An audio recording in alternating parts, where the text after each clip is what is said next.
The first part of this course, from the readings from Plato's Phaedo to the readings from Aristotle, to the two readings of the medieval thinkers Anselm and Aquinas on the existence of God, our focus or our emphasis will be on metaphysics. So it's natural to begin to look into that word and to look into generally what are the limitations or the shape of the subject matter of metaphysics.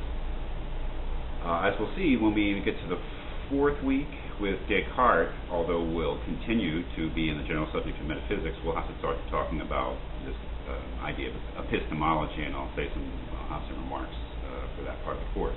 So what is metaphysics?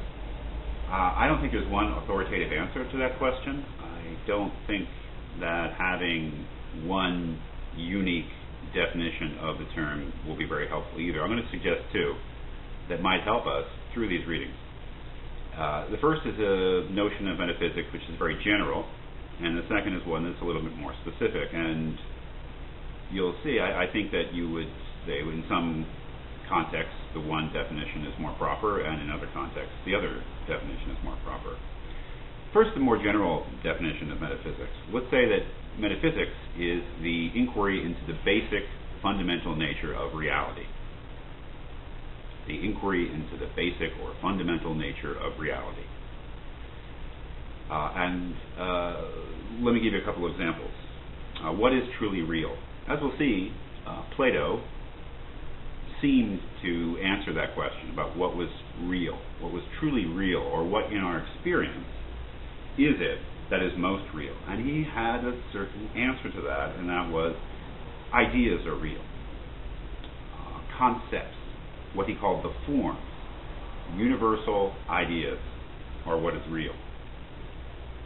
I once had a teacher who, maybe he didn't believe it himself, but he advocated this, let's say, idealist view of metaphysics by saying, well, think about a colored piece of paper, a red piece of paper. The red piece of paper can be burnt and destroyed, and it is no more. But the concept red, the concept of red, the idea of red, cannot be burnt, cannot be destroyed, and in a way is impervious and indestructible. If we go on that intuitive level, we can give some credence to Plato's idea that what is truly real, that is, what persists in reality, what endures, and what is the foundation, you might say, of reality in a certain sense, is conceptual, thinkable, intelligible. And what is around us that we view with our various senses, that is what is changeable, what is superficial, and what is ultimately a kind of an illusion about what is real.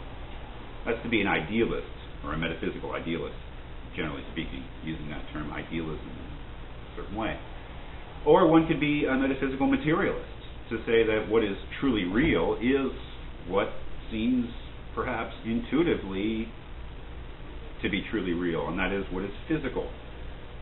Perhaps, I think the most striking way of putting this, what is real is what resists me.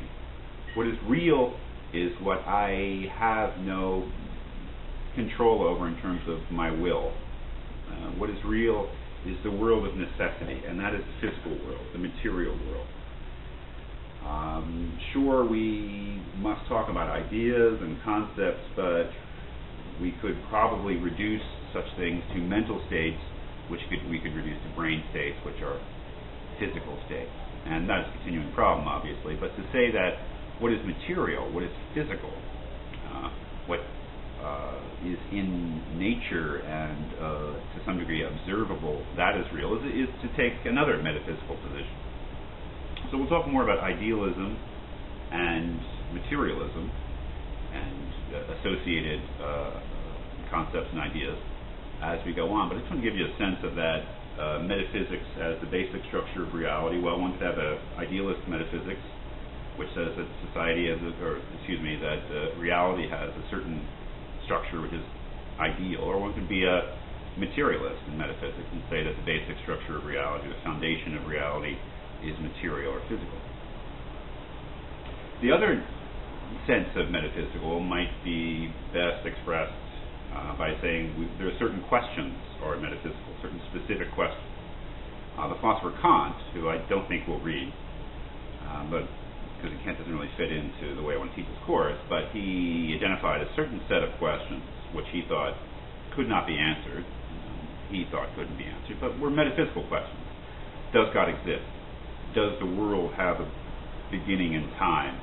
Is there such a thing as free will? These are, he recognized, very, very important questions for us.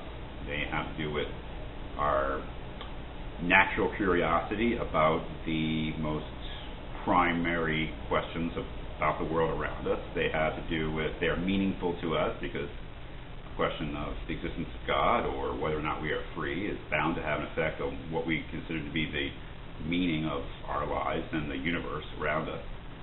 But these are metaphysical questions in the sense that they are beyond nature. That's a meta in Greek, means above or beside. Physis, physics, means nature. These are beyond nature and so beyond the ordinary boundaries of our own experience. A non-metaphysical question might be, is a tree a plant? Something like that. That is something that I could verify, in a sense, just by looking at the world and using the different methods by which we classify the world.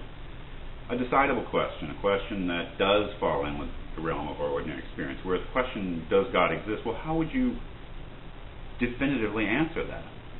That is, how could you somehow or another close debate on the existence of God? Now, if one has faith, that's one thing. And in a way, debate is closed after faith is achieved. But in ordinary rational discussion, how could you close that off? Or how could you insist that human beings are free and there's no question about them being determined like everything else in the universe?